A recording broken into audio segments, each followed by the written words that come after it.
ಎಲ್ರಿಗೂ ನಮಸ್ಕಾರ. ಅತಿಯಾದ ಕೆಲಸದ ಒತ್ತಡದ ಕಾರಣ ಕೆಲ ದಿನ ನಾನು ಭಾನುವಾರದ ವಿಶೇಷವಾದ ಸಂಚಿಕೆಗಳನ್ನು ಮಾಡೋದಕ್ಕೆ ಸಾಧ್ಯ ಆಗಲಿಲ್ಲ. ಈಗ ಮತ್ತೊಮ್ಮೆ ಬಂದಿದ್ದೀನಿ. ಈಗ ನಾನು ಇವತ್ತು ಆಯ್ಕೆ ಮಾಡಿಕೊಂಡಿರೋ ಒಂದು ವಿಚಾರ ಅಂದರೆ ಜ್ಯೋತಿಷ್ಯದ ವಿಚಾರದಲ್ಲಿ ನಮ್ಮಲ್ಲಿರೋ ಕೆಲವು ತಪ್ಪು ತಿಳುವಳಿಕೆ. ಇಲ್ಲಿ ರಾಶಿ ಭವಿಷ್ಯ, ದಿನ ಭವಿಷ್ಯ ಅಂತ ನಾವು ಈ ಒಂದು ಚಿಕ್ಕ ಮಕ್ಕಳಾದರೂ ಸರಿನೇ, ಸ್ವಲ್ಪ ಓದೋದಕ್ಕೆ ಬಂದರೆ ಒಂದು ಫಿಫ್ತ್ಗೆ ಬಂದುಬಿಟ್ರೆ ಸಾಕು, ಅವರು ಓದೋಕ್ಕೆ ಶುರು ಮಾಡ್ತಾರೆ ದಿನ ಭವಿಷ್ಯ ಅಂತ. ಈ ದಿನ ಭವಿಷ್ಯ ಅನ್ನೋದು ಎಲ್ರಿಗೂ ನಿಜ ಆಗತ್ತಾ, ಆಗೋದಾದರೆ ಹೇಗೆ ಅನ್ನೋದು ಒಂದು ದೊಡ್ಡ ಕ್ವಶನ್ ಮಾರ್ಕು.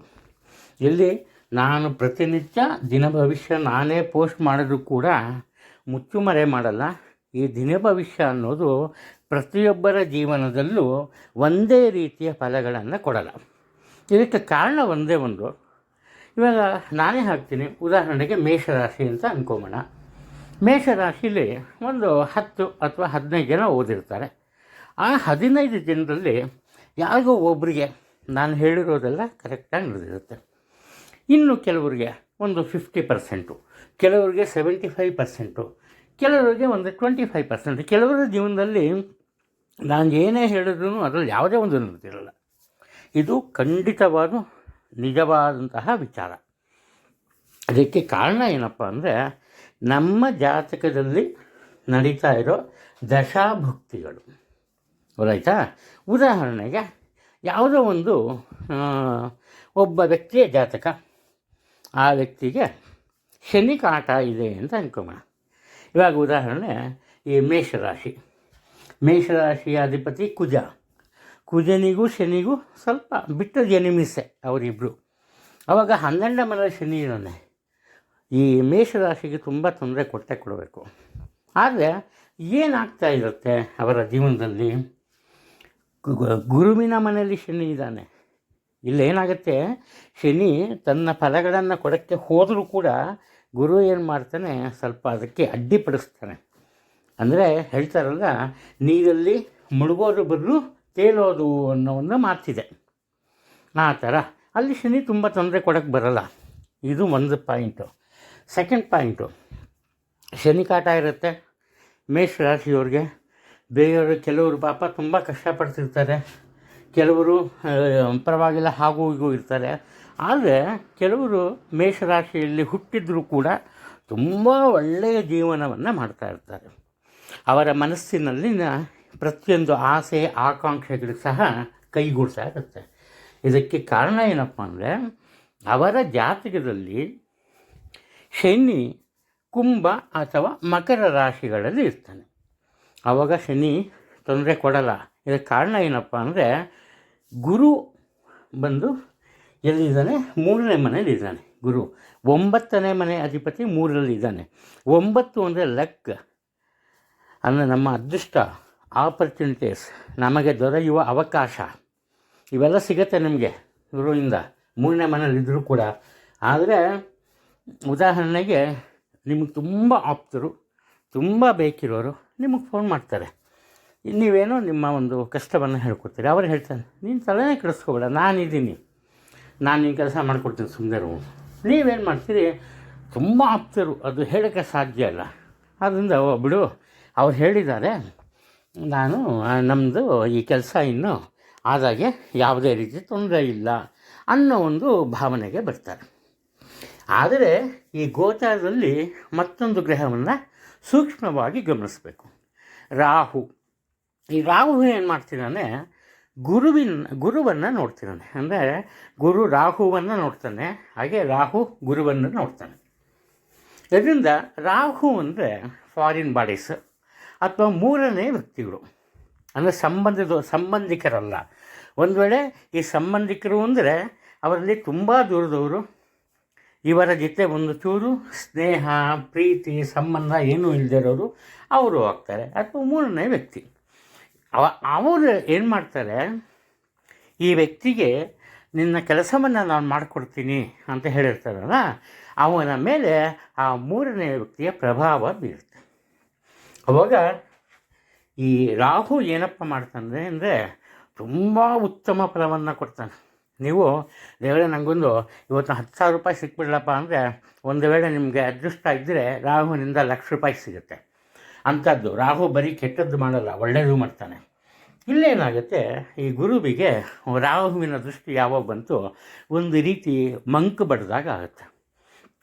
ಇಲ್ಲಿ ಒಳ್ಳೇದು ಮಾಡಬೇಕು, ಒಳ್ಳೇದು ಮಾಡೋಕ್ಕೆ ಅವಕಾಶ ಇದೆ, ಅದು ಇವ್ರಿಗೆ ಬುದ್ಧಿಯಲ್ಲಿ ಮಂಕುತನ ಕಳೆದುಬಿಡುತ್ತೆ. ಆವಾಗ ಏನು ಮಾಡ್ತಾರೆ, ಸಹಜವಾಗಿ ಅವರು ತಾವು ಕೊಟ್ಟ ಮಾತನ್ನು ತಪ್ಪಲ್ಲ, ತಾವು ಕೊಟ್ಟ ಮಾತನ್ನು ಮರೀತಾರೆ. ಹಾಗಾದರೆ ಮಿಕ್ಕಿದ ಕೆಲಸ ಏನು? ಇಲ್ಲಿ ಒಂದೇ ಬೇಕಿರೋದು. ಗುರು ಇರೋದು ಮೇಷರಾಶಿಯಿಂದ 3ನೇ ಮನೆಯಲ್ಲಿ. 3ನೇ ಮನೆ ಅಂದರೆ ನಮ್ಮ ಪ್ರಯತ್ನ, ಎಫರ್ಟ್ ಅಥವಾ ಅಟೆಂಪ್ಟ್. ನಾವು ಯಾವ ರೀತಿ ಆ ಕೆಲಸವನ್ನು ಮಾಡ್ತೀವೋ ಅದು. ಸರಿ, ಇವರು ಹೇಳಿದ್ದಾರೆ ಕೆಲಸ ಮಾಡಿಕೊಡ್ತಿದ್ದೀನಿ ಅಂತ, ಅವ್ರು ಹೇಳಿದಾರಲ್ಲ ಬಿಡು ಅಂತ ನಾವು ನಮ್ಮ ಪಾಡಿಗೆ ನಾವು ಮನೇಲಿ ಕೂತಿದ್ರೆ ಅವರು ಅದನ್ನು ಮರೀತಾರೆ, ನಮ್ಮ ಕೆಲಸ ಆಗಲ್ಲ. ಅದಕ್ಕೆ ಏನು ಮಾಡಬೇಕು, ಹೋಗಿ ಆ ವ್ಯಕ್ತಿಯನ್ನು ಭೇಟಿ ಮಾಡಬೇಕು. ನೀವು ಈ ಥರ ಹೇಳಿದ್ರಿ, ನನ್ನ ಕೆಲಸ ಮಾಡಿಕೊಡ್ತೀನಿ ಅಂತ, ಆ ಕೆಲಸವನ್ನು ಸ್ವಲ್ಪ ಮಾಡಿಕೊಡಿ ಅಂತ. ಆಗ ಏನಾಗುತ್ತೆ, ಗುರುವಿನ ಪ್ರಾಬಲ್ಯತೆ ಜಾಸ್ತಿ ಆಗುತ್ತೆ, ಗುರುವಿನ ದೃಷ್ಟಿ ರಾಹುಗೆ ಹೋಗುತ್ತೆ. ಇಲ್ಲಿ ರಾಹು ಏನು ಮಾಡ್ತಿರ್ತಾನೆ, ಇವರ ಕೆಲಸ ಕಾರ್ಯಕ್ಕೆ ಅಡ್ಡಿ ಆತಂಕ ಉಂಟು ಮಾಡ್ತಿರ್ತಾನಲ್ಲ, ಗುರುವಿನ ದೃಷ್ಟಿ ಬಂದಾಗ ರಾಹುಗೆ ಒಂದು ರೀತಿ ಒಂದು ಒಳ್ಳೆಯತನಗಳು ಹೆಚ್ಚಾಗತ್ತೆ. ಆವಾಗ ಸ್ವಲ್ಪ ಕೆಲ ದಿನಗಳವರೆಗಾದರೂ ಸರಿ ಸುಮ್ಮನೆ ಆಗ್ಬಿಡ್ತಾನೆ, ಕೆಟ್ಟ ಒಂದು ಪರಿಣಾಮವನ್ನು ಕೊಡಲ್ಲ. ಆವಾಗ ಇಲ್ಲಿ ಗುರುವಿನ ದಯೆಯಿಂದ ಮತ್ತು ಶನಿಯ ದಯೆಯಿಂದ ನಿಮ್ಮ ಕೆಲಸ ಕಾರ್ಯಗಳು ಖಂಡಿತವಾಗ್ಲೂ ನಡೆಯುತ್ತೆ. ಇದು ವಿಚಾರ. ಈ ಜ್ಯೋತಿಷ್ಯವನ್ನು ನಾವು ಓದೋದಕ್ಕಿಂತ ಮುಂಚೆ ಚೆನ್ನಾಗಿ ಅರ್ಥ ಮಾಡ್ಕೋಬೇಕು. ನನಗೆ ಒಂದು ದೊಡ್ಡ ಆಸೆ ಇದೆ, ಏನಪ್ಪ ಅಂದರೆ ಈ ಒಂದು ಶಾಸ್ತ್ರ ಇಲ್ಲಿಗೆ ಮುಗಿಬಾರ್ದು, ಇದು ಮುಂದುವರಿಬೇಕು. ಅದು ಮುಂದುವರಿಬೇಕು ಅಂದರೆ ಯಾರು ನನ್ನ ಈ ವಿಡಿಯೋನ ನೋಡ್ತಾರೆ, ನನ್ನ ಮಾತುಗಳನ್ನು ಕೇಳ್ತಾರೆ, ಅವ್ರಿಗೂ ಜ್ಯೋತಿಷ್ಯ ಬರಬೇಕು. ನಾನು 1978ರಲ್ಲಿ ಇದನ್ನು ಆರಂಭ ಮಾಡಿದ್ದು. ಅಂದರೆ 8th ಸ್ಟ್ಯಾಂಡರ್ಡ್ ಓದ್ತಿದ್ದೆ. ನಮ್ಮ ಮಾಸ್ಟ್ರು ಒಬ್ಬರು RS ಅಂತಿದ್ದರು, R ಸುಬ್ರಾವ್ ಅಂತ. ಅವರ ಒಂದು ಅವರೇ ಬೆನ್ನೆಲುಬು ಜ್ಯೋತಿಷ್ಯಕ್ಕೆ ನನಗೆ. ಅವರಿಂದ ಇದು ಬಂದಿದ್ದು. ಆದರೆ ಮನಸ್ಪೂರ್ವಕವಾಗಿ ಹೇಳ್ತೀನಿ, ನಾನು ಇವತ್ತೂ ಅಸ್ಟ್ರಾಲಜಿಗೆ ಒಳ್ಳೆ ಸ್ಟೂಡೆಂಟ್, ಎಷ್ಟು ಓದಿದ್ರು ಸಾಲಲ್ಲ. ಈ ಕಾರಣದಿಂದ ಕನಿಷ್ಠ ಪಕ್ಷ ಇದನ್ನು ಕೇಳೋಗಾದರೂ ಸರಿ ದಿನನಿತ್ಯದಲ್ಲಿ ಬರುವಂತಹ ನಕ್ಷತ್ರಗಳನ್ನು ಯಾವ ರೀತಿ ಬಳಸ್ಕೋಬೇಕು ಅನ್ನೋದನ್ನು ತಿಳಿಸ್ಬೇಕು ಅಂತ ಆಸೆ ಇದೆ. ಇನ್ನು ಮುಂದಿನ ದಿನಗಳಲ್ಲಿ ನಾನು 100% ನಕ್ಷತ್ರಗಳ ಬಗ್ಗೆ ಪ್ರತಿ ಭಾನುವಾರ ಒಂದೊಂದು ವಿಡಿಯೋವನ್ನು ಹಾಕ್ತೀನಿ. ಅದನ್ನು ನೋಡಿ ಆವಾಗ ನಿಮಗೆ ದಿನನಿತ್ಯದಲ್ಲಿ ನಕ್ಷತ್ರಗಳ ಒಂದು ಪಾತ್ರ ಏನು, ಅದರ ಪರಿಣಾಮ ಏನು ನಮ್ಮ ಮೇಲೆ ಗೊತ್ತಾಗುತ್ತೆ. ಆವಾಗಿಂದ ನಾವು ಅದನ್ನು ಫಾಲೋ ಅಪ್ ಮಾಡ್ತಾ ಹೋಯಿತು ಅಂದರೆ ಸ್ವಲ್ಪ ನಾವು ಒಳ್ಳೆಯದಾಗುತ್ತೆ. ಪೂರ್ತಿ ಕೆಟ್ಟದಾಗ್ತಾ ಇರೋದು ಎಲ್ಲ ನಾವು ಬಚಾವ್ ಹೋಗ್ಬೋದು. ಇದು ನನ್ನ ಒಂದು ಮಹದಾಸೆ. ನೋಡೋಣ ದಯವಿಟ್ಟು ಏನಿರುತ್ತೆ. ಇದು ವಿಚಾರ ಮೇಷರಾಶಿಯವರು. ಶನಿ ಅಲ್ಲಿದ್ದರು. ಇನ್ನು ಗುರುಬಲದ ವಿಚಾರಕ್ಕೆ ಬರೋಣ. ಈ ಗುರುಬಲ ಯಾರಿಗಿದೆ? ಇವಾಗ ಸಿಂಹ ರಾಶಿ ಇದೆ. ಅದರ ಸಿಂಹಕ್ಕೆ ಲಾಭಸ್ಥಾನದಲ್ಲಿದ್ದಾನೆ. ಹಾಗೆಯೇ ವೃಷಭ ರಾಶಿ ಗುರುಬಲ ಇದೆ. ಕಾರಣ ಏನಪ್ಪ ಅಂದರೆ ವೃಷಭಕ್ಕೆ 2ನೇ ಮನೆಯಲ್ಲಿದ್ದಾನೆ. ಮೊದಲನೇ ವಿಚಾರ ವೃಷಭಕ್ಕೆ ತಗೊಂಬರ. ಇಲ್ಲಿ ವೃಷಭಕ್ಕೆ ಶುಕ್ರ ರಾಶಾಧಿಪತಿ ಆಗ್ತಾನೆ. ಶುಕ್ರ ಮತ್ತು ಗುರು ಇಬ್ಬರೂ ಎನಿಮೀಸ್, ಶತ್ರುಗಳು. ಆದ್ರೂ ಇಲ್ಲಿ ಗುರುಬಲ ಇದ್ದಾಗ ವೃಷಭ ರಾಶಿಯವರಿಗೆ ಒಂದು ಒಳ್ಳೆಯ ಫಲವನ್ನು ನೀಡ್ತಾರೆ. ಆ ಒಳ್ಳೆಯ ಫಲವನ್ನು ಈ ವೃಷಭ ರಾಶಿಯಲ್ಲಿ ಜನಿಸಿರೋರು ಪಡಿಬೇಕು ಅಂದರೆ ಏನು ಮಾಡಬೇಕು? ಅದು ಮುಖ್ಯ ನೋಡಿ. ಇಲ್ಲಿ 2ನೇ ಮನೆ ಅಂದರೆ ಅದನ್ನು ಮೊದಲು ವಾಕ್ಸ್ಥಾನ, ಮಾತುಕತೆ, ಧನಸ್ಥಾನ, ಹಣಕಾಸಿನ ವಿಚಾರ, ಕುಟುಂಬ ಸ್ಥಾನ ಅಂದರೆ ಅದಕ್ಕೇನು ಹೆಚ್ಚಾಗಿ ಹೇಳೋದು ಬೇಕಿಲ್ಲ. ಹಾಗಾದ್ರೆ ಏನು ಮಾಡಬೇಕು? ವೃಷಭ ರಾಶಿಯವರು ವಾಕ್ಸ್ಥಾನ, ಮಾತಿನ ಮೇಲೆ ಹತೋಟಿಯನ್ನು ಇಟ್ಕೋಬೇಕು. ಗುರುಬಲ ಇದೆ ಸರಿ, ಆದರೆ ಒಂದು ನಯ ವಿನಯ ಇಲ್ಲಿರ ಮಾತಾಡಿದ್ರೆ, ಬೇರೆ ಎಲ್ಲರನ್ನು ಕಂಡಮ್ ಮಾಡ್ತಾ ಹೋದರೆ ಯಾವ ಗುರುನೂ ಬಂದು ಯಾರನ್ನೂ ಕಾಪಾಡಲ್ಲ. ಆದ್ದರಿಂದ ವೃಷಭ ರಾಶಿಯವರು ಗುರುಬಲದಿಂದ ಉತ್ತಮ ಫಲಿತಾಂಶವನ್ನು ಪಡಿಬೇಕು ಅಂದರೆ ಮಾತಿನ ಮೇಲೆ ಹತೋಟಿಯನ್ನು ಸರಿಸಬೇಕು. ಎರಡನೇ ವಿಚಾರ ವಾಕ್ಸ್ಥಾನ, ಧನಸ್ಥಾನ, ಹಣಕಾಸಿನ ವಿಚಾರ. ಗುರು ಇಲ್ಲಿ ನಾವು ಶುಕ್ರನನ್ನು ಲಕ್ಷ್ಮಿ, ಶುಕ್ರನಿಂದ ದುಡ್ಡು ಬರುತ್ತೆ ಅಂತ ಶುಕ್ರನ ಪೂಜೆ ಮಾಡ್ತೀವಿ. ಆದರೆ ಧನಾಧಿಪತಿ ಗುರು, ಧನಕಾರಕ ಗುರು, ಗುರುವಿಂದಲೇ ನಮಗೆ ದುಡ್ಡು ಬರೋದು. ಏನು ಮಾಡಬೇಕು ಹಣಕಾಸಿನ ವಿಚಾರಕ್ಕೆ? ಹಾಗಾದರೆ ಬೇಕಾಗಿರೋದು ಒಂದೇ, ಈ ಶುಕ್ರನ ಮನೆ ವೃಷಭ. ಶುಕ್ರ ಅಂದರೆ ಸ್ತ್ರೀ ಗ್ರಹ, ಚಂದ್ರ ಶುಕ್ರ ಸ್ತ್ರೀ ಗ್ರಹಗಳು. ಇಲ್ಲಿ ನೀವು ಯಾವುದೇ ಮನೆಗೆ ಹೋಗಿ, ಎಲ್ಲರೂ ಹೋಗಿ ಯಾವುದಾದ್ರು ಫಂಕ್ಷನ್ಗೆ ಹೋಗಿ, ಸ್ತ್ರೀಯರ ಅವರು ಇಷ್ಟಪಟ್ಟು ಮಾಡುವಂತಹ ಮುಖ್ಯವಾದ ಕೆಲಸ.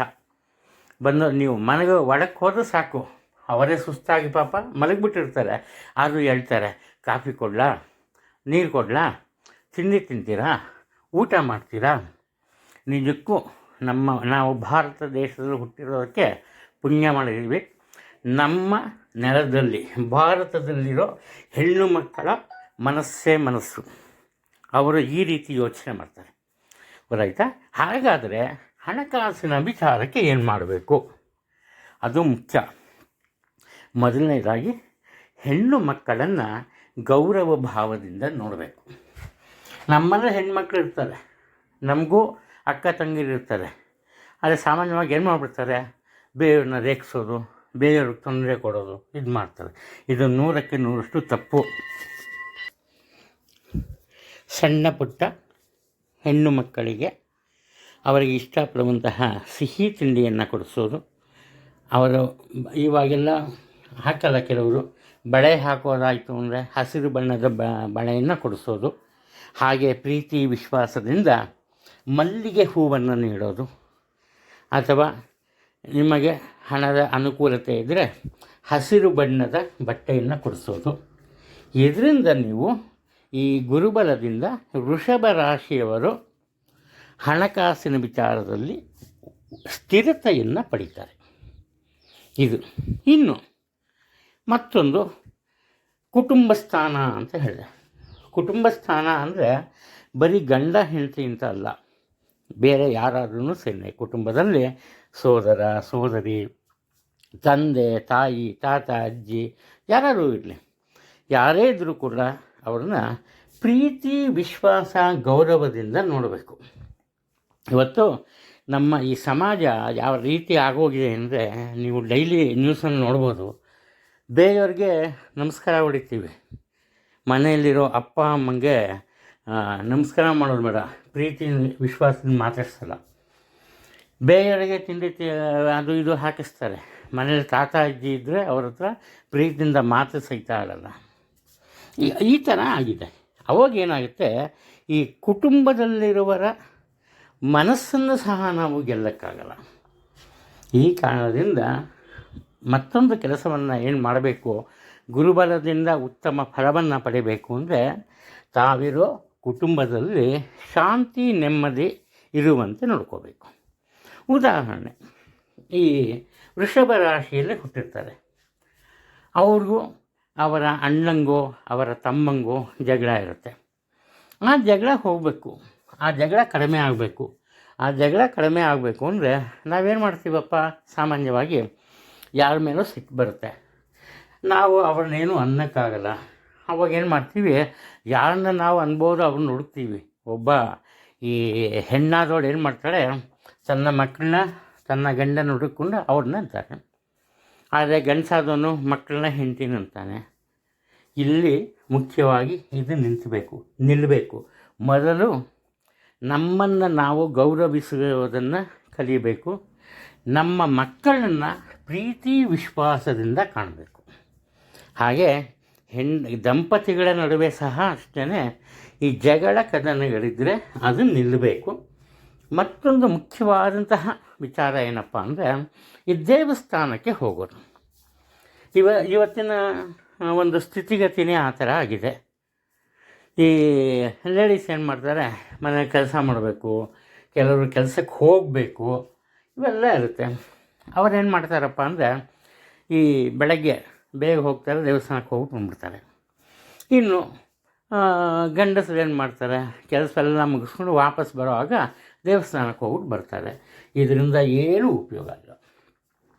ಮದುವೆ ಆದ ನಂತರ ದೇವರ ಅನುಗ್ರಹ ಬೇಕು ಅಂದರೆ ದಂಪತಿಗಳು ಒಟ್ಟಾಗಿ ದೇವಸ್ಥಾನಕ್ಕೆ ತೆರಳಬೇಕು. ಇದು ಮುಖ್ಯ. ಇಲ್ಲಿ ಇದರಿಂದ ಏನಪ್ಪ ಆಗುತ್ತೆ ಅಂದರೆ, ಕುಟುಂಬದ ಸ್ವಾಸ್ಥ್ಯ ಚೆನ್ನಾಗಿರುತ್ತೆ, ಉತ್ತಮ ಒಗ್ಗಟ್ಟಿರುತ್ತೆ, ನಮ್ಮ ಮನಸ್ಸಿಗೆ ನೆಮ್ಮದಿ ಇರುತ್ತೆ. ಸರಿ, ನಾನು ಗುರುಬಲ ಇದ್ದವ್ರ ವಿಚಾರ ಹೇಳಿದೆ. ಇವಾಗ ಗುರುಬಲನೇ ಇಲ್ಲ. ಉದಾಹರಣೆ, ಈ ಕಟಕ ರಾಶಿಗೆ ಗುರು 12ನೇ ಮನೆಯಲ್ಲಿ ಇದ್ದಾನೆ. ಅಂದರೆ ಇದು ಒಂದು ರೀತಿ ಓಪನ್ ಸೀಕ್ರೆಟ್. ಈ ಕಾಲದಲ್ಲಿ ಚಿಕ್ಕ ಮಕ್ಕಳು ಹೇಳ್ತಾರೆ, ಏಕೆಂದರೆ ಎಲ್ಲ ಟಿ ವಿ ನೋಡಿರ್ತಾರೆ, ಗುರುಬಲ ಇಲ್ಲ ಅಂತ. ಸರಿ, ಗುರುಬಲ ಇಲ್ಲ, ಹಾಗಾದ್ರೆ ಏನು ಮಾಡೋದು? ಗುರು 12ಕ್ಕೆ ಹೋಗಿ ಕೂತಿದ್ದಾನೆ. ಇಲ್ಲಿ ಮುಖ್ಯವಾದಂತಹ ವಿಚಾರ ಏನಪ್ಪ ಅಂದರೆ, ಕಟಕ ರಾಶಿಗೆ ಗುರು ಮೊದಲನೇದಾಗಿ 6ನೇ ಮನೆ ಅಧಿಪತಿ ಆಗ್ತಾನೆ. ಹಾಗೆಯೇ 9ನೇ ಮನೆ ಅಧಿಪತಿ ಆಗ್ತಾನೆ. ಹಾಗಾದರೆ ಇವನಿಂದ ಆಗುವಂತಹ ತೊಂದರೆ ಏನಾಗಿರ್ಬೋದು? ಮೊದಲನೇದು 6ನೇ ಮನೆ ಅಂದರೆ ಆರೋಗ್ಯದ ವಿಚಾರ ಬರುತ್ತೆ. ಆಮೇಲೆ ಕೇವಲ 10 6ನೇ ಮನೆಯಿಂದ ಉದ್ಯೋಗವನ್ನು ಸಹ ನೋಡ್ಬೋದು. ಸರಿ, ಅವಾಗ ಏನಾಗುತ್ತೆ? ಆರೋಗ್ಯದ ವಿಚಾರಕ್ಕೆ ಬಂದಾಗ ಏನಾಗುತ್ತೆ? ಉಸಿರಿಗೆ ಸಂಬಂಧಪಟ್ಟಂತಹ ದೋಷ ಉಂಟಾಗುತ್ತೆ, ಅಧಿಕ ಉಷ್ಣಕ್ಕೆ ಸಂಬಂಧಪಟ್ಟಂತಹ ದೋಷ ಉಂಟಾಗುತ್ತೆ. ಹಾಗೆಯೇ ಈ ವೇಳೆಗೆ ಸರಿಯಾಗಿ ಆಹಾರವನ್ನು ಸೇವಿಸೋದಕ್ಕೆ ಸಾಧ್ಯ ಆಗಲ್ಲ. ಈ ಕಾರಣದಿಂದ ಹೈಪರ್ ಅಸಿಡಿಟಿ ಅದು ಶುರುವಾಗುತ್ತೆ. ಹಾಗೆ ಎಡಗಣ್ಣಿಗೆ ಸಂಬಂಧಪಟ್ಟಂತಹ ದೋಷ ಉಂಟಾಗುತ್ತೆ. ಗುರುವಿಗೆ ರಾಹುವಿನ ದೃಷ್ಟಿ ಇದೆ. ಈ ಕಾರಣದಿಂದ ಕಣ್ಣಿಗೆ ಸೋಂಕು ಉಂಟಾಗಬಹುದು, ಅಥವಾ ತಮ್ಮ ಪತಿ ಅಥವಾ ಪತ್ನಿ ಬಾಳ ಸಂಗಾತಿಯ ಆರೋಗ್ಯದಲ್ಲಿ ತೊಂದರೆ ಉಂಟಾಗ್ಬೋದು. ಒಟ್ಟಾರೆ ಇನ್ಫೆಕ್ಷನ್ ಆಗೋ ಚಾನ್ಸಸ್ ತುಂಬ ಇರುತ್ತೆ. ಸರಿ, ಹಾಗಾದರೆ ಏನೂ ಆಗಬಾರ್ದು, ಹೇಗೆ ಮಾಡೋದು? ವಿಧಿಲಿಖಿತವನ್ನು ಬದಲಾಯಿಸೋದಕ್ಕೆ ಯಾರಿಂದಲೂ ಸಾಧ್ಯ ಇಲ್ಲ. ಕಾರಣ ಏನಪ್ಪ ಅಂದರೆ, ಉದಾಹರಣೆ, ಎಲ್ಲೋ ಒಂದು ಕಡೆ ಒಂದಷ್ಟು ಈ ಸೌದೆಗಳು ಜೋಡಿಸಿರ್ತಾರೆ ಅಂತ ಅಂದ್ಕೊಂಬೋಣ. ಅಲ್ಲಿ ನಡ್ಕೊಂಡು ಹೋಗ್ತಾ ಇರ್ತೀವಿ, ನಾವು ಅದನ್ನು ಗಮನಿಸ್ತೀವಿ. ಯಾವಾಗ ಅದನ್ನು ಗಮನಿಸ್ತೀವೋ ಸ್ವಲ್ಪ ದೂರ ಬರ್ತೀವಿ. ದೂರ ಬಂದಾಗ ಏನಾಗುತ್ತೆ, ಮೇಲಿರೋ ಒಂದು ಸೌದೆ ಬಂದು ಕಾಲ ಮೇಲೆ ಬೀಳುತ್ತೆ, ನಾವು ಆ ಕಡೆ ಹೊರಟೋಗ್ತೀವಿ. ಒಂದು ವೇಳೆ ನಾವು ಗಮನಿಸಲಿಲ್ಲ, ಏನಾಗುತ್ತೆ, ಆ ಇರೋ ಸೌದೆ ಎಲ್ಲ ಕಾಲ ಮೇಲೆ ಬೀಳುತ್ತೆ, ಕಾಲಲ್ಲಿ ಮೂಳೆನೋ ಮುರಿದೋಗುತ್ತೆ. ಇಷ್ಟೇ. ಅಂದರೆ ಏನು ಮಾಡಬೇಕು? ಆರೋಗ್ಯವನ್ನು ಕಾಪಾಡ್ಕೋಬೇಕು ಅಂದರೆ ಗಮನವಿರಬೇಕು. ಯಾವುದ್ರ ಬಗ್ಗೆ? ಆರೋಗ್ಯದ ಬಗ್ಗೆ. ನಮ್ಮ ಆರೋಗ್ಯವನ್ನು ಹೇಗೆ ಹತೋಟಿಯಲ್ಲೇ ಇಟ್ಕೋಬೋದು, ಸರಿಯಾದ ಮಾರ್ಗದಲ್ಲಿ ತೊಗೊಂಡು ಹೋಗ್ಬೋದು, ಒಂದು ಗಮನ ಇರಬೇಕು. ಆಗ ಯಾವುದೇ ತೊಂದರೆ ಉಂಟಾಗಲ್ಲ. ಅದು ಒಂದು. ಗುರು ಎಲ್ಲಿದ್ದಾನೆ? ಈ ಬುಧನ ಮನೆಯಲ್ಲಿದ್ದಾನೆ. ಬುಧನ ಮನೆಯಲ್ಲಿದ್ದಾಗ ಗುರು ಈ ಕಟಕ ರಾಶಿಯವರು, ಅವರಿಗೆ ಸಣ್ಣ ಪುಟ್ಟ ತೊಂದರೆ ಆದರೂ ಕೂಡ ಖಂಡಿತವಾಗಿ ಒಳ್ಳೆಯ ವೈದ್ಯರನ್ನು ಭೇಟಿ ಮಾಡಬೇಕು. ನೀವು ಕೇಳ್ಬೋದು, ಇವನು ಅಷ್ಟರಾದರೂ ಇವನೇ ಡಾಕ್ಟರ್ ಹತ್ರ ಹೋಗಬೇಕು ಅಂತಾನೆ, ಮಂತ್ರ ಗೊತ್ತಿಲ್ವಾ, ತಂತ್ರ ಗೊತ್ತಿಲ್ವಾ ಅಂತ. ಒಂದು ಗಾದೆ ಇದೆ, ಮಂತ್ರಕ್ಕೆ ಮಾವಿನಕಾಯಿ ಉದುರಲ್ಲ ಅಂತ. ಡಾಕ್ಟ್ರ್ ಹತ್ರ ಹೋಗಬೇಕು, ಅವ್ರ ಹತ್ರ ಔಷಧಿ ತೊಗೋಬೇಕು. ಆ ಔಷಧಿ ಕೆಲಸ ಬೇಗ ಮಾಡಬೇಕು ಅಂದರೆ ನಾವು ದೇವರನ್ನು ನಂಬಬೇಕು. ಅದು ಮುಖ್ಯ. ನೀವು ನೋಡಿರ್ಬೋದು, ಒಂದು ಮನೆ ಇರುತ್ತೆ, ಆ ಮನೆಯಲ್ಲಿ ಒಂದೇ ಸಲ ಇಬ್ಬರಿಗೆ ಈ ವೈರಲ್ ಫೀವರ್ ಅನ್ಕೊಂಬೋಣ ಬರುತ್ತೆ. ಇಬ್ಬರು ಒಂದೇ ಡಾಕ್ಟ್ರಿಗೆ ಹೋಗ್ತಾರೆ. ಆದರೆ ಒಬ್ಬಂಗೆ ಬೇಗ ಮೇಲಾಗುತ್ತೆ, ಒಬ್ಬಂಗೆ ಲೇಟಾಗಿ ಮೇಲಾಗುತ್ತೆ. ನಾವು ಅನ್ಕೋತೀವಿ ಅವರಲ್ಲಿ ರೋಗ ನಿರೋಧಕ ಶಕ್ತಿ ಜಾಸ್ತಿ ಇದೆ ಅಂತ. ಸರಿ, ಒಪ್ಕೊಂಬೋಣ, ಖಂಡಿತ ವಿಜ್ಞಾನವನ್ನು ಅಲ್ಲಗಳೆಯೋಕ್ಕಾಗಲ್ಲ. ನಾನು ಸಹ ವಿಜ್ಞಾನ ಶಿಕ್ಷಕ, ಅಲ್ಲಗಳೆಯೋಕ್ಕಾಗಲ್ಲ. ಸರಿ, ಬೇಗ ಯಾಕಪ್ಪ ಮೇಲಾಗತ್ತೆ? ಅವನಿಗೆ ದೇವರಲ್ಲಿ ಒಂದು ನಂಬಿಕೆ ಇರುತ್ತೆ. ಆ ನಂಬಿಕೆಯಿಂದ ಏನಪ್ಪ ಆಗುತ್ತೆ, ಅವನಲ್ಲಿ ಆತ್ಮಶಕ್ತಿ ಬೆಳೆಯುತ್ತೆ. ಯಾವಾಗ ಆತ್ಮಶಕ್ತಿ ಬೆಳೀತು, ತಗೊಂಬೋ ಔಷಧಿ ಕೆಲಸ ಮಾಡುತ್ತೆ. ಇನ್ನೊಬ್ಬ ಇರ್ತಾನೆ, ದೇವರಿಗೆ ಇವ್ರನ್ನೇನೂ ನಂಬಲ್ಲ, ದೊಡ್ಡವ್ರಿಗೆ ಚಿಕ್ಕವ್ರಿಗೆ ಎಲ್ಲ ಒಂದೇ, ಯಾರಿಗೂ ಗೌರವ ಕೊಡಲ್ಲ. ಆವಾಗ ಅವನ ಮನಸ್ಸಲ್ಲಿ ಒಂದೇ, ಅಯ್ಯೋ ಈ ಔಷಧಿ ತೊಗೊಂಡಿದ್ದೀನಿ, ಇದರಿಂದ ಮೇಲಾಗುತ್ತೋ ಇಲ್ವೋ ಯಾವನಿಗೆ ಗೊತ್ತು ಅಂತ. ಅವನ ನೆಗೆಟಿವ್ ಎನರ್ಜಿನೇ ತುಂಬಿರುತ್ತೆ, ಅವನು ಲೇಟಾಗಿ ಮೇಲಾಗುತ್ತೆ. ಇಷ್ಟೇ ಬೇಕಾಗಿರೋದು. ಅಂದರೆ ಆರೋಗ್ಯ ಸರಿಯಾಗಿರಬೇಕು ಅಂದರೆ ವೈದ್ಯರನ್ನು ಭೇಟಿ ಮಾಡಲೇಬೇಕು, ಜೊತೆಗೆ ನಮ್ಮ ಒಂದು ಈ ಧಾರ್ಮಿಕ ವಿಧಿವಿಧಾನಗಳನ್ನು ಅನುಸರಿಸಬೇಕು. ಇನ್ನು ಮತ್ತೊಂದು ಹೌಸ್ ಆಫ್ ಲಾಸ್ ಅಂತ ಕರಿತೀವಿ. ಹಣಕಾಸಿನ ವಿಚಾರಕ್ಕೆ ಸಂಬಂಧಪಟ್ಟಂತೆ ಖರ್ಚು ವೆಚ್ಚಗಳೇ ಜಾಸ್ತಿ ಆಗಿಬಿಡುತ್ತೆ. 12ನೇ ಮನೆ, ಇಲ್ಲೂ ಅಷ್ಟೇ ಯಾವ ರೀತಿ ಖರ್ಚು ವೆಚ್ಚ ಜಾಸ್ತಿ ಆಗುತ್ತೆ ಅದು ಮುಖ್ಯ. ಈ 12ನೇ ಮನೆ ಅಧಿಪತಿ ಬುಧ, 3ನೇ ಮನೆ ಅಧಿಪತಿನೂ ಬುಧನೇ. ಅಂದರೆ ಇವರು ಅನಿವಾರ್ಯವಾಗಿ ತಮ್ಮ ಸೋದರನಿಗೆ ಹಣದ ಸಹಾಯವನ್ನು ಮಾಡ್ತಾರೆ. ಸೋದರ ಅಂದರೆ ಕಿರಿ ಸೋದರ, ತಮ್ಮನಿಗೆ. ಒಂದು ವೇಳೆ ತಮ್ಮನೇ ಇಲ್ಲ, 3 ಜನನೂ ಅಣ್ಣಂದರೆ ಅದರಲ್ಲಿ ಕೊನೆಯ ಅಣ್ಣನಿಗೆ ಹಣದ ಸಹಾಯವನ್ನು ಮಾಡ್ತಾರೆ. ಸರಿ, ಅದು ಆಯಿತು. ಬೇರೆ ಇನ್ನೇನು, 12ನೇ ಮನೆ ಅಧಿಪತಿ ಬರೀ ನಾವು ನಷ್ಟದ ವಿಚಾರ ಅಲ್ಲ, ಅಲ್ಲಿ ನೋಡೋದನ್ನು ಆರಾಮಾಗಿ ಸುಖವಾಗಿ ಜೀವನವನ್ನು ನಡೆಸಬೇಕು. ಅದಕ್ಕೂ ಸಹ 12ನೇ ಮನೆಯಲ್ಲೇ ನೋಡ್ತೀವಿ. ಅಲ್ಲಿ ಏನಾಗುತ್ತೆ, ಅವಾಗ ನಮ್ಮ ಐಷಾರಾಮಿ ಜೀವನಕ್ಕೆ ದುಡ್ಡು ಖರ್ಚು ಮಾಡ್ತೀವಿ. ಅಂದರೆ ಐಷಾರಾಮಿ ಜೀವನ ಅಂದ್ಬಿಟ್ರೆ 5 ಸ್ಟಾರ್ ಹೋಟೆಲ್ ಎದ್ಬಿಡ್ತೀವಿ ಅಂತಲ್ಲ. ಉದಾಹರಣೆಗೆ ಒಂದು ಮೊಬೈಲ್ ನೀವು ತೊಗೋಬೇಕು, 2 ಮೊಬೈಲ್ ತೋರಿಸ್ತಾನೆ. ಒಂದು ಮೊಬೈಲು 16,000 ರೂಪಾಯಿ, ಇನ್ನೊಂದು ಮೊಬೈಲ್ 25,000 ರೂಪಾಯಿ. ನೀವೇನು ಮಾಡ್ತೀರಿ, 16,000 ರೂಪಾಯಿ ಕ್ಯಾಶ್ ಕೊಟ್ಟು ತೊಗೊಂಬೋದ್ರ ಬದಲು ಇನ್ಸ್ಟಾಲ್ಮೆಂಟಲ್ಲಿ 23,000 ರೂಪಾಯಿ ತೊಗೊಂಬೋಣ ಅಂದರೆ ಅದನ್ನು ತೊಗೊಬಿಡ್ತೀರಿ. ಆಗೋದಿಷ್ಟೇ.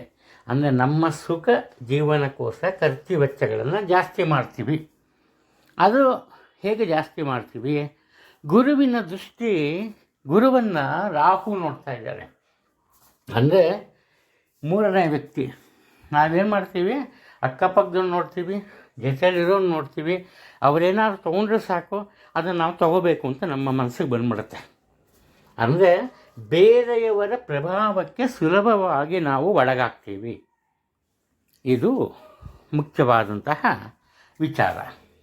ಇನ್ನು ಮತ್ತೊಂದು ವಿಚಾರವನ್ನು ಹೇಳಿದೆ ನಾನು, ಆಪರ್ಚುನಿಟೀಸ್ ಅಂದರೆ ಅವಕಾಶಗಳು, ಲಕ್, ನಮ್ಮ ಅದೃಷ್ಟ, ಇದು ಸಹ ಗುರುವಿನಿಂದಾನೇ ನಮಗೆ ಸಿಗೋದು ಅಂತ ಹೇಳಿದೆ. ಅವಾಗೇನಾಗುತ್ತೆ, ನಮ್ಮ ಮೇಲೆ ನಮಗೆ ನಂಬಿಕೆ ಇರಬೇಕು. ಒಂದು ಯಾವುದೇ ಒಂದು ಅವಕಾಶ ಸಿಕ್ಕಾಗ ಆ ಅವಕಾಶವನ್ನು ಸಮರ್ಥವಾಗಿ ಬಳಸ್ಕೋಬೇಕು. ಆತುರದಿಂದ ಕೆಲಸವನ್ನು ಮಾಡಬಾರ್ದು. ಕಾರಣ ಏನಪ್ಪ ಅಂದರೆ, ಇಲ್ಲಿ ಕಟಕ ಚರರಾಶಿ ಅಂದರೆ ಇಂಗ್ಲೀಷಲ್ಲಿ ಮೂವಬಲ್ ಸೈನ್ ಅಂತ ಹೇಳ್ತೀವಿ. ತುಂಬ ಆ್ಯಕ್ಟಿವ್ ಆಗಿರ್ತಾರೆ. ಅವರು ಆತುರದಿಂದ ಕೆಲಸ ಕಾರ್ಯ ಮಾಡ್ತಾರೆ. ಆತುರದಿಂದ ಸಿಗುವ ಅವಕಾಶಗಳನ್ನು ತಗೊಬಿಡ್ತಾರೆ, ಯೋಚನೆ ಮಾಡೋದೇ ಇಲ್ಲ. ಎರಡು ಆಪ್ಷನ್ ಇರುತ್ತೆ, ಅವಕಾಶ 1, ಅವಕಾಶ 2, A, B. ಅದರಲ್ಲಿ ಅವೆರಡರಲ್ಲಿ ಯಾವುದು ಸುಲಭ, ಅವೆರಡರಲ್ಲಿ ನಿಮ್ಮ ಕೈಲಿ ಆಗೋದು ಯಾವುದು, ಅವೆಲ್ಲ ನೋಡಲ್ಲ. ಯಾವುದೋ ಒಂದು ಸರಿ ಅಂತ ತಗೊಬಿಡ್ತಾರೆ. ಅವರದೇ ಆದ ತಪ್ಪಿನಿಂದ ತೊಂದರೆಯನ್ನು ಅನುಭವಿಸ್ತಾರೆ.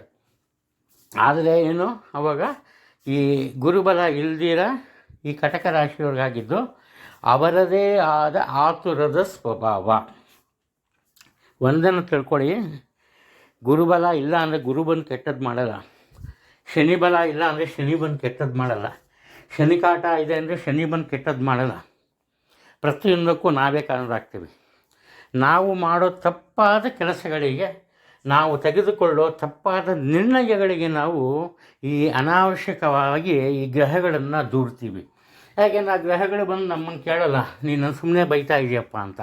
ಖಂಡಿತವಾಗ್ಲೂ ಇದು ನಮ್ಮ ತಪ್ಪು. ಈ ರೀತಿ ಈ ಗುರುಬಲ ಇರಲಿ, ಶನಿಬಲ ಇರಲಿ, ರಾಹು ಕೇತುಗಳಿರಲಿ, ಪ್ರತಿಯೊಂದು ಗ್ರಹಗಳು ಖಂಡಿತವಾಗ್ಲೂ ನಮಗೆ ಒಳ್ಳೇದು ಮಾಡೋಕ್ಕೆ ಇರೋದು. ದೇವರುಗಳನ್ನೂ ಅಷ್ಟೇ. ದೇವ್ರನ್ನ ನೋಡಿದ್ಯಾ ಅಲ್ಲಿ ಸುಬ್ರಹ್ಮಣ್ಯ ಸ್ವಾಮಿ ಎಷ್ಟು ಸತ್ಯ, ಈಶ್ವರ ಎಷ್ಟು ಸತ್ಯ, ಸತ್ಯನಾರಾಯಣ ಸ್ವಾಮಿ ಎಷ್ಟು ಸತ್ಯ, ಎಲ್ಲ ದೇವ್ರನ್ನೂ ಹೊಗಳ್ತಾ ಇರ್ತೀವಿ. ಅಕಸ್ಮಾತ್ ಒಂಚೂರು ಫೇಲ್ಯೂರ್ ಆಗಬೇಕು ಆದರೆ ಆ ದೇವಸ್ಥಾನಕ್ಕೆ ಸಲ ಹೋದರೆ ಏನೂ ಪ್ರಯೋಜನ ಇಲ್ಲ. ಈ ದೇವಸ್ಥಾನಕ್ಕೆ ಇಷ್ಟು ದುಡ್ಡು ಕೊಟ್ಟೆ ಏನೂ ಪ್ರಯೋಜನ ಇಲ್ಲ.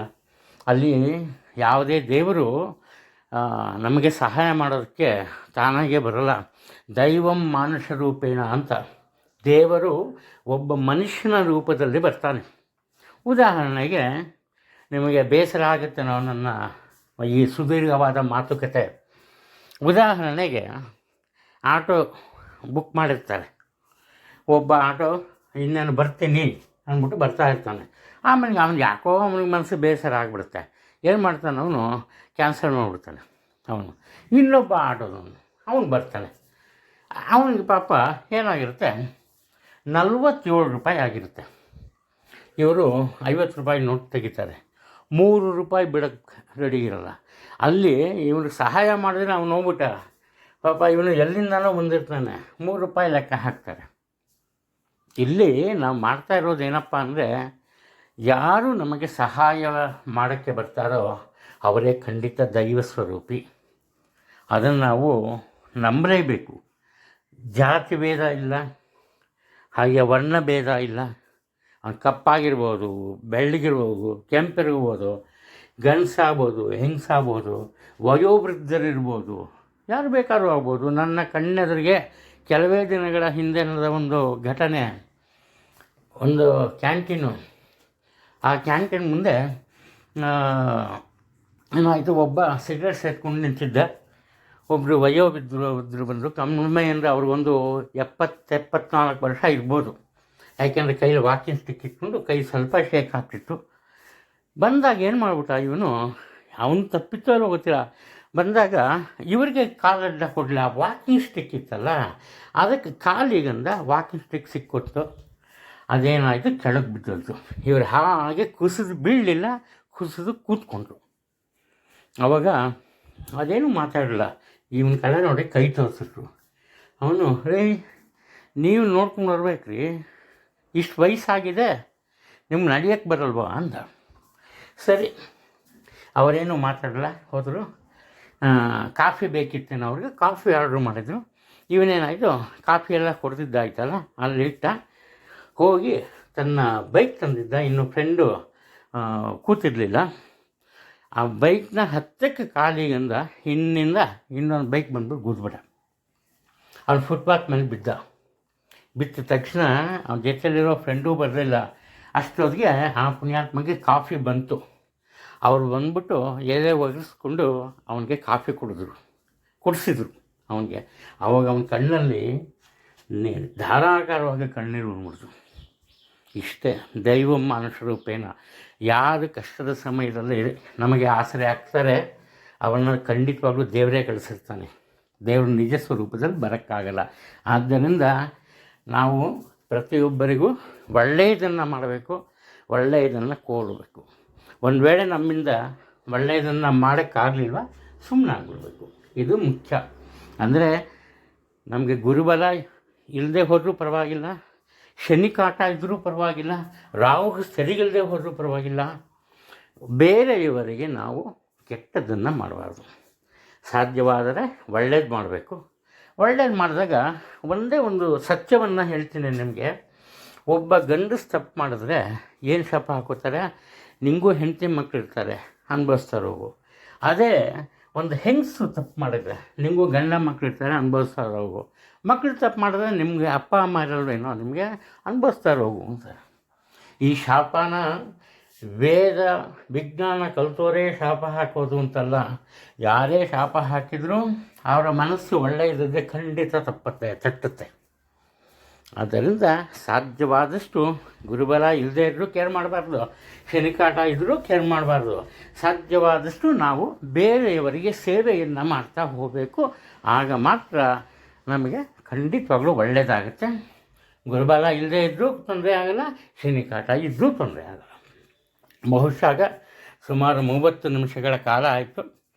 ನಿಮ್ಮ ಮನಸ್ಸಿಗೆ ಸ್ವಲ್ಪ ನಾನು ಅರ್ಥ ಆಗಿದ್ದರೆ, ಒಪ್ಕೊಂಬಕ್ಕೆ ಸಾಧ್ಯ ಅಂತ ಅನ್ನೋ ಅಂಶಗಳಿದ್ದರೆ ನಂಗೆ ತುಂಬ ಖುಷಿ ಆಗುತ್ತೆ.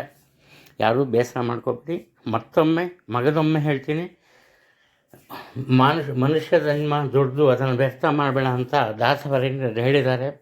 ಮನುಷ್ಯನಾಗಿ ಹುಟ್ಟಿದ್ದೀವಿ, ಒಬ್ಬರಿಗೆ ಒಳ್ಳೆಯದೇ ಮಾಡೋಣ, ಒಬ್ಬರಿಗೆ ಒಳ್ಳೆಯದೇ ಕೊಡೋಣ. ಎಲ್ಲರಿಗೂ ಒಳ್ಳೆಯದಾಗಲಿ. ನಮಸ್ಕಾರ.